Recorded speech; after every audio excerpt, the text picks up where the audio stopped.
and then it put more on the system. So basically, robots building robots, relying on signals from other robots as to how many more robots we need, right? That never turns into a runaway train.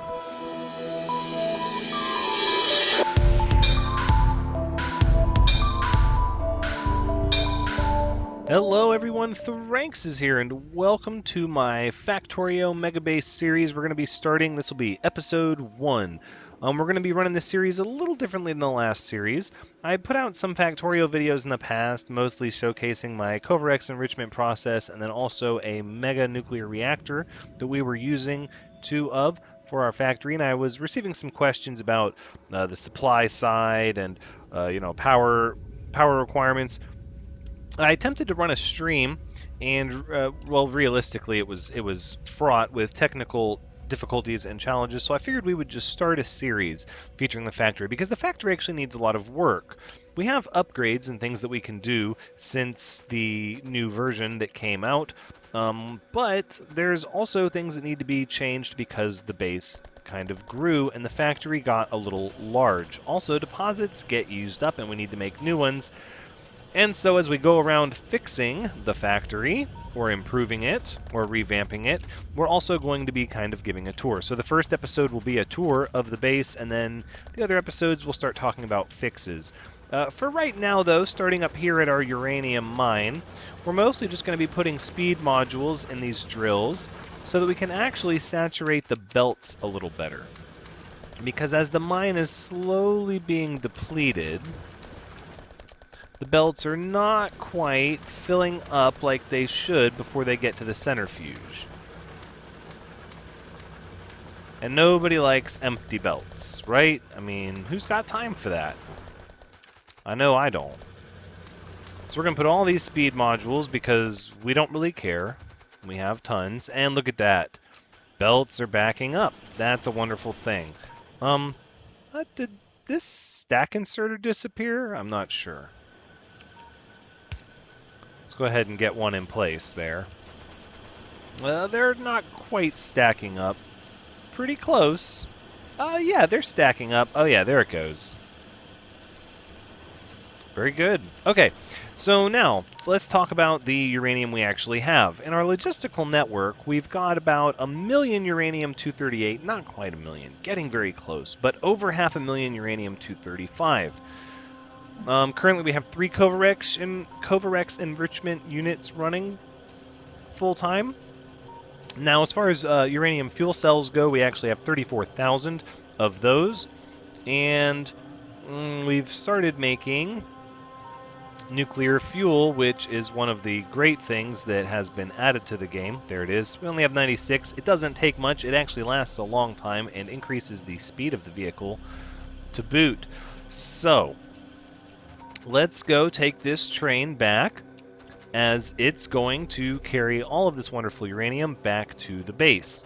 Now, a lot of the problems that we're going to be addressing come from very end-game things, kind of like this sulfuric train has to run sulfuric acid out here because we originally built our sulfuric acid production near our first uranium mine. It just made sense that way. There was oil nearby. We killed 2 birds with 1 stone. Now that's not the case. We've already mined up the first uranium deposit. This one has exactly 5.1 million uranium and some change left. And that's really good. That's because this deposit, as it was massive. I think it was almost 8 or 9 million. It was tremendous. We haven't found a single deposit to even come close to that. Some of the furthest ones that look the best are like 1.8 now. So we're going to be struggling to make up for this once it's gone. But for now, we're living high on the hog, as it were, and swimming in uranium. So we're not too worried about it yet. That being said, we are going to also do a little bit of research to demonstrate just how late in the game we are. We recently just finished mining productivity 38. We now have 39 available, and that's a 2% extra ore per ore that you mine up. So the first level of mining productivity, or mining productivity 1, would give you 1 extra piece of ore for every 50 that your drill mines up. And now that doesn't even count if you load them with productivity modules, which we don't.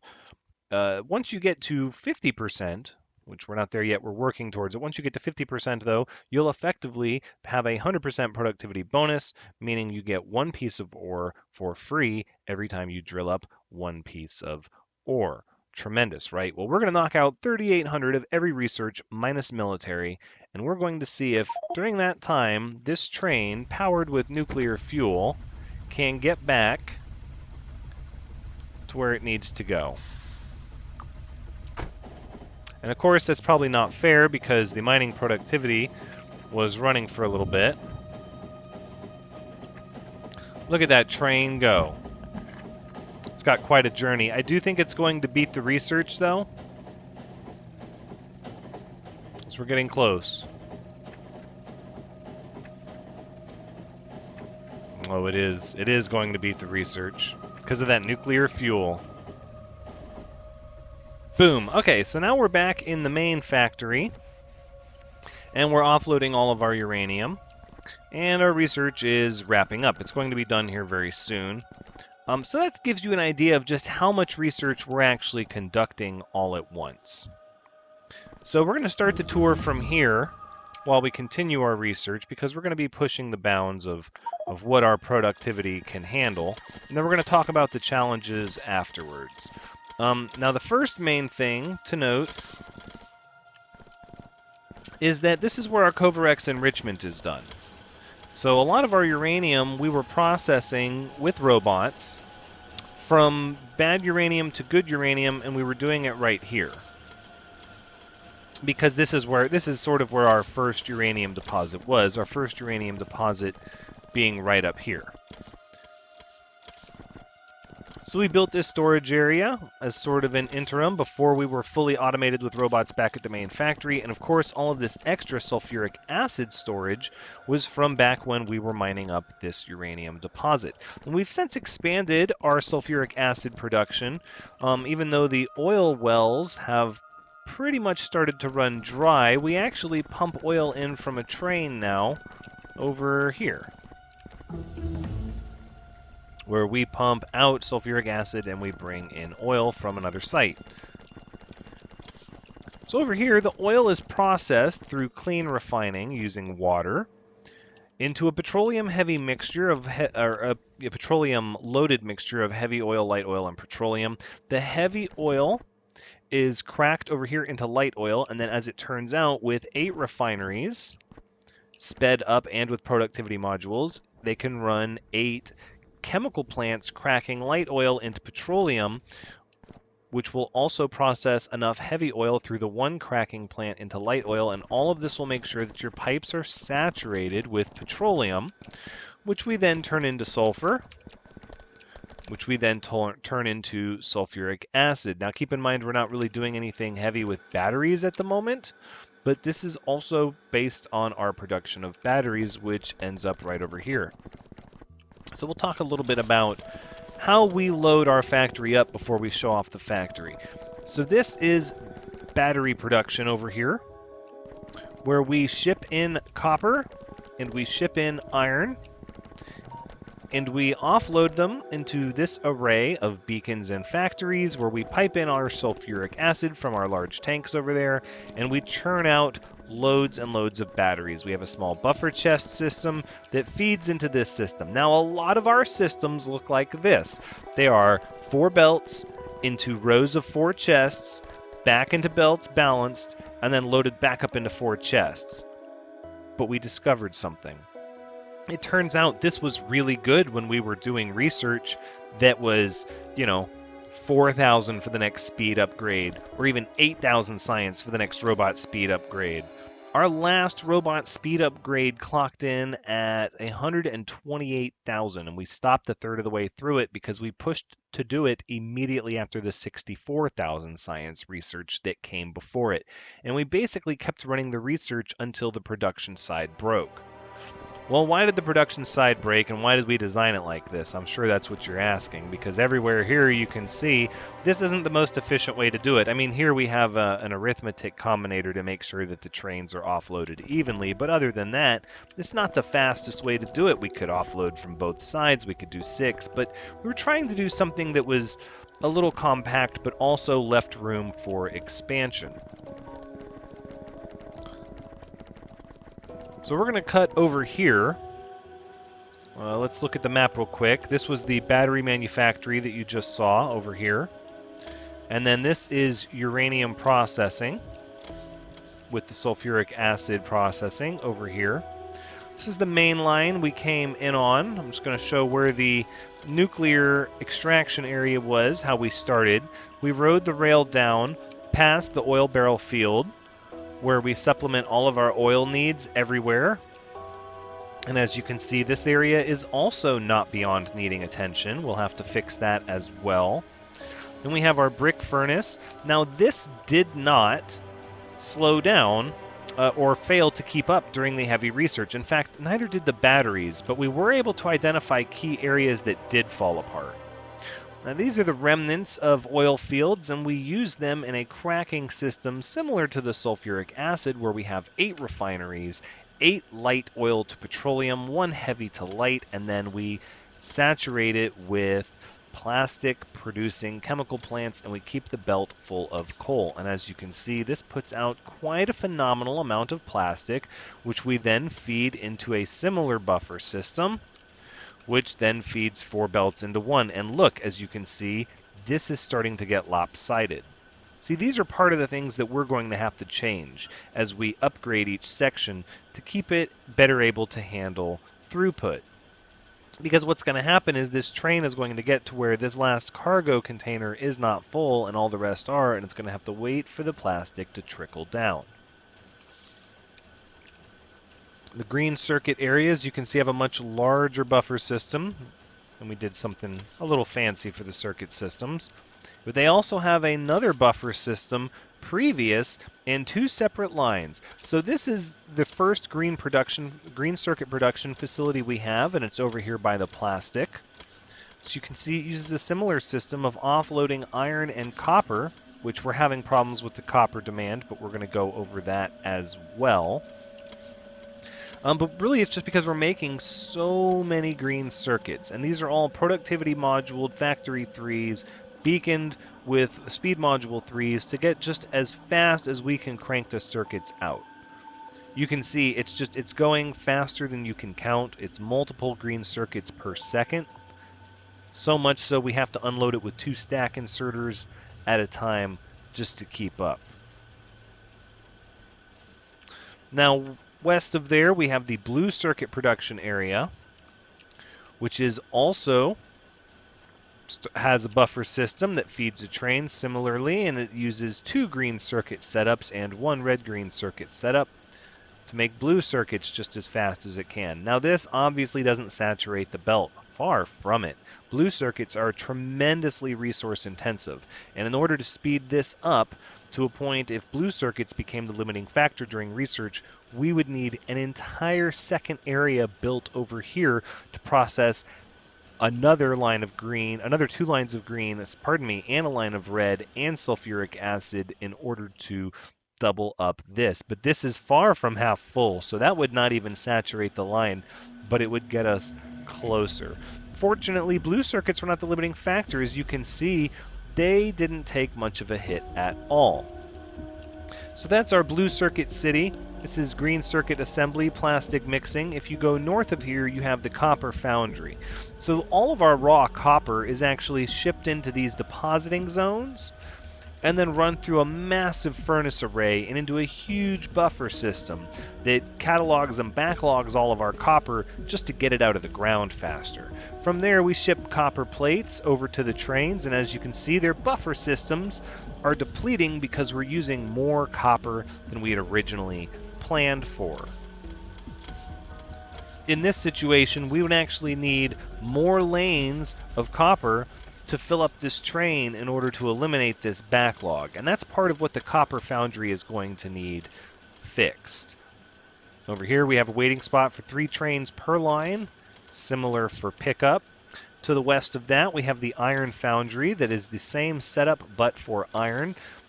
It is not having a problem keeping up on the chest side of the loading into the trains, in that means the necessary trains coming and leaving with iron is not outpacing our production, but rather our production is being outpaced by the delivery of raw iron. As you can see, this one is quite full, but this one is actually running out, and it looks like it's about to let the belt go dry. So we have an issue with our raw iron ore being gathered that we're going to have to address as well, and it's probably that deposits are slowly starting to dry up. Here's one of our newer deposits, 12 million iron ore in this one, and as you can see, it just feeds into the train through an 8-way splitter that then splits into splits 4 to 8 twice, and then you end up with 16. And this is not the fastest way to load the train, but it will make sure that all of the ore is evenly distributed to fill up each container evenly. But it looks like we're having problems here as well. This could be another thing we need to address. This is a similar setup for coal. And then over here we have a similar setup for copper that is slowly starting to dry up, although we're doing fairly well on raw copper for the time being. All of our supply lines really took a hit while we were doing the heavy research. Here's another copper mine.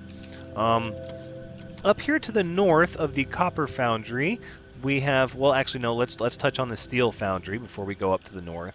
To the east of the copper foundry, but north of Green Circuit Assembly, is the steel foundry that takes in 3 iron, converts it into iron plates, and then converts it into steel. As you can see, this is suffering from a couple of problems. The first of which is our steel consumption during research actually ended up being the heaviest amount of resource requested to keep up with the rocket launches, because we were launching I think 5 rockets every 48 seconds. I'm not sure.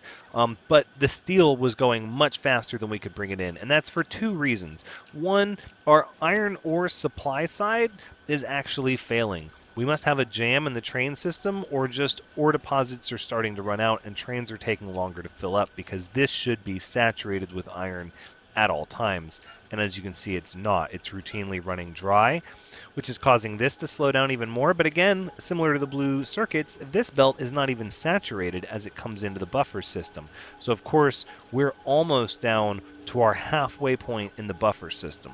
Now, that's not super alarming. These buffer systems actually hold a tremendous amount of resources, 4.8 thousand steel bars per chest. So that's quite a few. I believe the total amount is 2.4 million between the two of them. I'm not 100% on that. I'd have to check the math. I will tell you that we need more steel being smelted on top of more iron coming in, so it is a twofold problem. So we'll likely have to expand the steel production out in this direction and then run the belts over here and merge them with this for a single steel pickup. That is the steel foundry, the copper foundry, the iron foundry. Now to the north is the red circuit factory. This is where we bring in the copper, the green circuits, the plastic, and we output red circuits. And look at this. We're already experiencing a backlog. This train is having difficulty keeping up, even though the belts are fully saturated, because as it turns out, 4 stack inserters are not enough to fully clear a blue belt. As you can see, there's a delay as they switch from side to side to pick up red circuits. And when we started, that wasn't a concern because we weren't able to outpace our production, and now that we have, it is also going to have to be addressed. Down here to the west side of the inner ring, we have Mega Reactor 1, which was featured in my video. This provides us 3.9 gigawatts of power sustained without any heat being wasted. Now, I know what you're thinking. The heat is wasted if the power is wasted, but then we generally don't have a problem with power being wasted while we're trying to push our research as hard as it will go. We'll stay out of there. This is another green circuit. We call this green circuit dedication. This is going to be a second green circuit area because until we produced this second green circuit zone, we were actually running short of green circuits. That was our limiting factor in pushing research. Now it's not, and we have more dragons to chase, as it were. But as you can see, this is similar as the last setup: copper, iron, and you get green circuits. To the south here, we were mass producing concrete and shipping it in, but alas, as I think you might have seen when I pulled it up, we have 5.9 million concrete, and we're already behind from paving everything like we wanted. So we're just gonna, we shut that system down a little bit. Over here, we're just mining up iron and giving it to robots to take to robot smelting areas that we have built. Now, the entire factory is built around a ring around the main part of the factory, which is where we're going now. And this main part of the factory is designed to run primarily with robots. So what we have is all of our supply trains come in. This is a holding area for resources that need more than one train, because their supplies are in high demand and they need to wait so that they can come and fill up the supply side of the robot mega factory. And that's where we are here. This is the robot supply hub. So here's what we have. We have iron plates, copper plates, steel plates, green circuits, red circuits, blue circuits, plastic, batteries, oil put into a barrel, bricks, and coal, all being brought in on trains. Now, once they reach this point, they don't get put back on a belt. From here, the entire rest of the factory is run by robots. So what we have are passive provider chests laid out in an array, knowing that the robots will take from the bottom ones first because those are closer to the factories that they're trying to clear out, and the trains will offload their first cargo container, and then once that's empty, if they have an activity, they will leave and go fill up. So we're planning on one cargo container needing more resources than all of them anyways, and that gets us out of needing to have everything loaded evenly. We just need things loaded faster. That's how we bypass that. These colorful bars are actually a quick indicator of how full your resources are. In case you don't like to have your alt on, you can see by the colored bars. Blue means full, and if it's not blue, it's not full. Yellow is halfway. Red is down below a quarter. And as you can see, red circuits are taking some time to fill up. So this is really telling, and this gives you a quick visual indicator that we're still using bricks for something. We're still using oil, which will likely continue to be used off and on as we're producing more rocket fuel and nuclear fuel, which is another thing we need to upgrade. All of our trains need to be switched over to nuclear fuel. Green circuits is starting to catch up. Steel is completely caught up, and that is very telling because that means steel could not keep up while we were researching the most, but it caught up the fastest, and red circuits are the ones taking the longest to catch back up to a full state. And that's very telling, and that tells us a lot. That tells us that red circuits actually have a production problem, whereas steel plates have a supply problem. Okay, so one of the things that we did here for the main robot factory is to build this huge storage matrix. In fact, we built two of them and just called it the storage matrix. And through here, this is all just storage. It's not really sorted. It's not really designed to be sorted.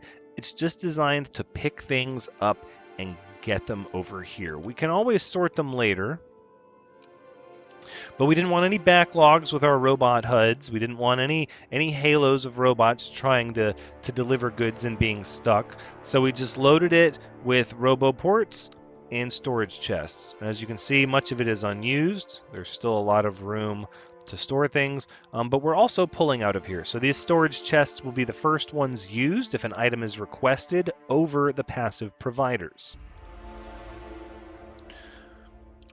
This little island over here is where we pull most of our water that we stuff into barrels, because even our lubricant synthesis section is done entirely with robots.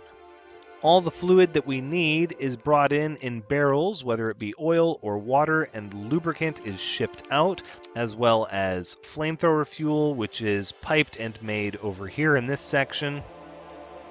To manage the difficulty that comes from combining multiple types of fluid refining, What we've done is we have a handful refining the clean way and a handful refining the dirtier way that produces more heavy oil. We use a system of pumps to push the heavy and light oil into little reservoirs that maintain positive pressure on your flamethrower fuel production area, but at the same time as they need to release the pent up fluid, they put their solid fuel into active providers' chests, and that keeps the fuel flowing at all times, which is why the oil train generally is running non-stop. And this system is not perfect, so to make up for it, it backlogs a hefty handful of lubricant barrels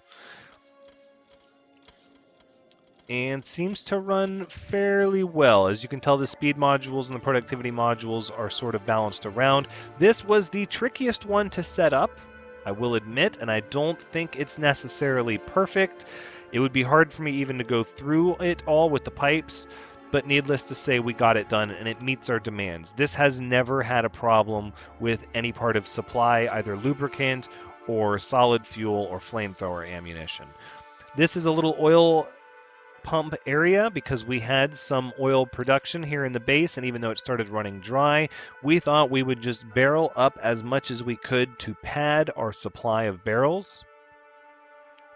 And then we bring the barrels over here to pump into this massive storage area and then pipe over to here. So the oil barrels are actually received at this location. Now this top section here labeled production line, which is the closest to the supply side of the mega factory, actually has a lot of your basics: gears, wire, roboports, beacons, substations, iron chests, medium power or large power poles, medium power poles, productivity modules, and then it continues to speed modules, logistics chests. So this area, railroads, inserters, more gears. This is all the things that we needed to replicate the factory. So when we were tearing things up to rebuild this robot factory from the ground up, we went with this area being all of the things that we're going to need to print all of the other areas. So a lot of this was build it with what we had and wait and borrow and beg from other chests and conveyor belts back when we had conveyor belts in order to get this section done. Now, once we got this section done, we could effectively start commanding repeats of it in other areas, which we also needed to get our fluid refining under control. Off to the side here, we built things that we knew we would need for research. So we have, or no, this is fluid storage walls and then barrels. Then we went drills, chemical plants, doors, engines, electric engines. Everything that you need is made at this factory. We tried to organize it as best we could. This production line here is actually our robot and power production line. This manages accumulators, solar panels, and then over here we make robot frames. And we store the robot frames in huge chests that keep quite a few of them handy. 2.4K there and 2.4K there because they take so long to make. But generally we don't need that many at once.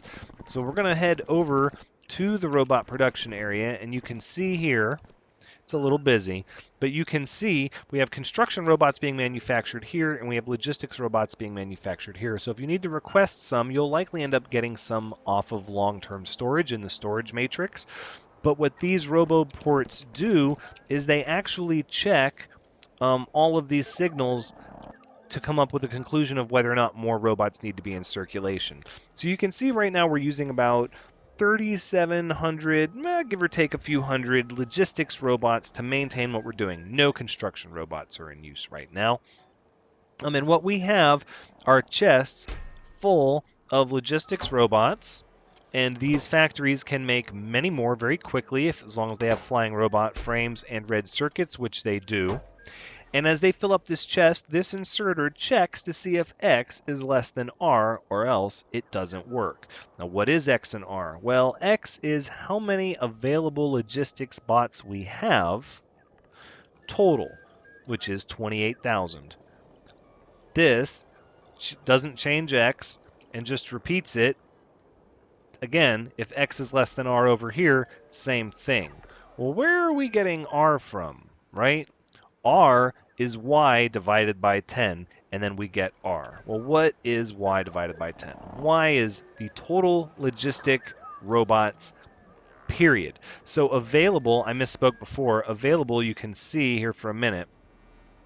For available logistics robots, we have 26,000 available. That's your X over there on the right. Your Y is your total, and your R is basically 10% of whatever your total is. So if your total amount of robots is being removed, or if your total amount of available robots, sorry, I misspoke there. If your total amount of available robots removes itself lower than less than 10%, for example, if we went below 2,872 logistics robots, these stack inserters would activate and start fast as they can dumping logistics robots onto the network. It's the same with construction robots. In fact, all of the robots that we have on our network, all 28,000 of them, got there because the system decided we were using so many of them for a task that there was less than 10% reserves available for commands. And then it put more on the system. So basically, robots building robots, relying on signals from other robots as to how many more robots we need, right? That never turns into a runaway train. Down here we have the copper smelting area, which is fed by robots. This is for picking up loose copper that we don't want to run a whole train area to. Below that, the same with iron. This is where we smelt all the raw iron that gets gathered in the system. We do it by robots, for robots. And then down here we start working on some of the combat stuff. This is the weapons sector of production. So down here you can see we have our robotic drones, our laser turrets, grenades, tank shells, annihilator drones, you know, the whole gambit, some of which is needed for military research as well. And then we run satellites, trains, locomotives, train signals, again, ammunition, explosives, everything you need is down here. Now, if you get a little further, you get to the science sector, and some of that has bled off over here on the side where we're making red and yellow research. Down here, it's a lot more of the same. We're making blue research, labs, yellow, all manner of research. This is the rocket sector. This is actually where we have our 5 launch pads. Now, they can actually launch rockets fairly quickly, and it becomes a supply or a production side issue, not a supply side issue. But I'm going to demonstrate just how fast these rockets can launch. So I'm going to tell this one to, we're not going to auto launch it with cargo, but we're just going to launch it. And we're going to observe how long it takes to actually rearm. I think if we do it like this. Let's watch the rocket take off. Oh, it's so mighty. Then it's going to output some of our space science into the logistic network, and we can see as soon as the door shuts, the rocket will begin assembling.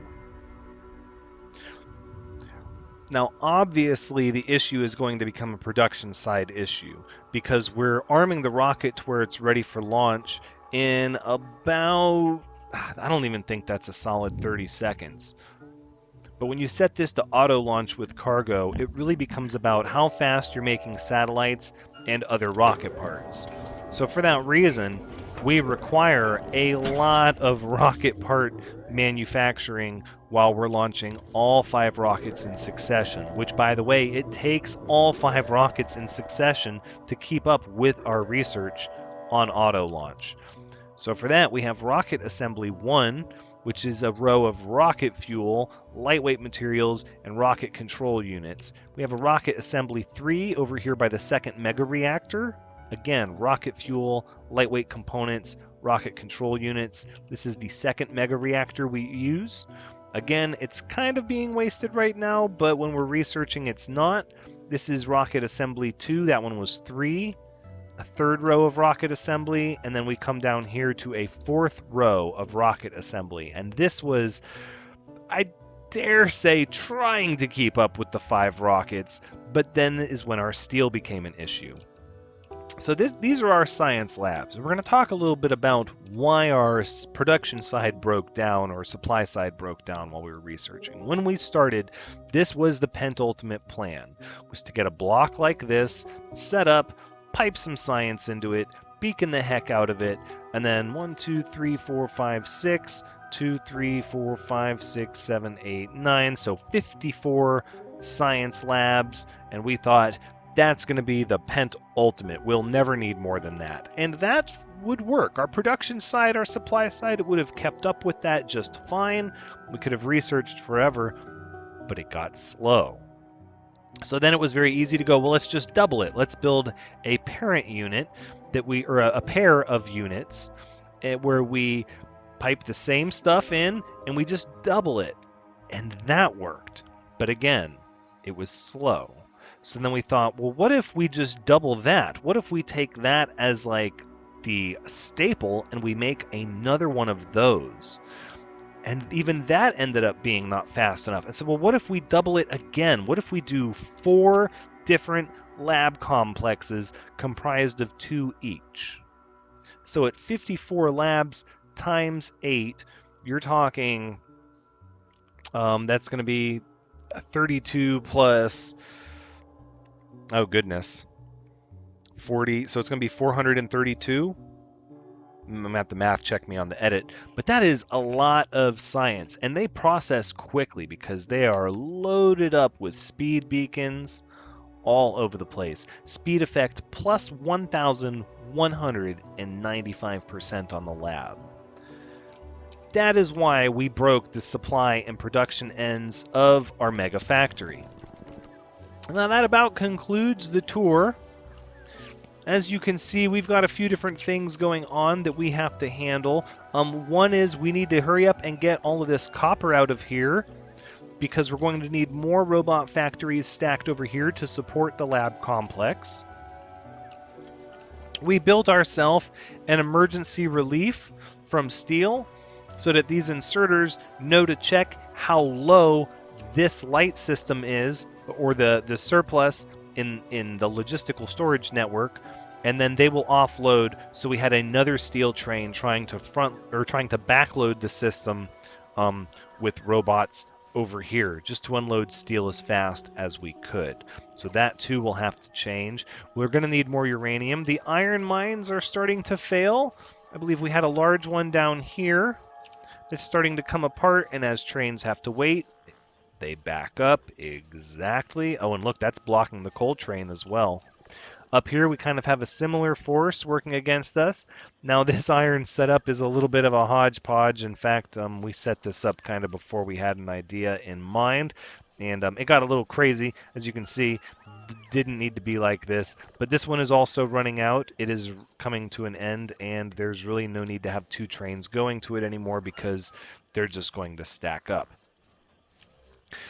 What we're going to do with the series is we're going to take each episode after this one, and we're going to start looking at the problems that we have and fixing them in order to be able to push the bugs out a little further. Because as you can tell by our carbon footprint, we're sort of still irritating the bugs, and boundary incursions happen quite frequently as our laser turret walls are having to keep the bugs at bay, which they do fairly well. I'm not sure which section we're going to work on next for episode 2, but I do know that we are going to have to do something because eventually, as the supply lines dry up, things will start to not work. Our buffer system will shield us from that, and that was its purpose, but now it's time to improve on the mega base so that we can go back to tackling the research of faster flying robots, because I'm always wondering, what is the next one? I know it's infinite, but then my thoughts are, how fast can the robots actually get? Like, how much can you continue doing that research? Thank you very much for joining me. I do hope you've had a good time with the tour of our mega base. This took me and a friend of mine that I know in real life approximately 230 hours to get to this point, or maybe it's 240 now, I'm not sure. And we need to upgrade it with all of the new things like artillery and nuclear fuel, but we have to handle our growth issues first.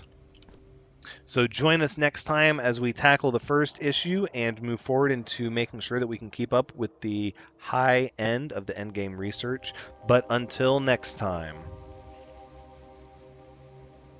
take care.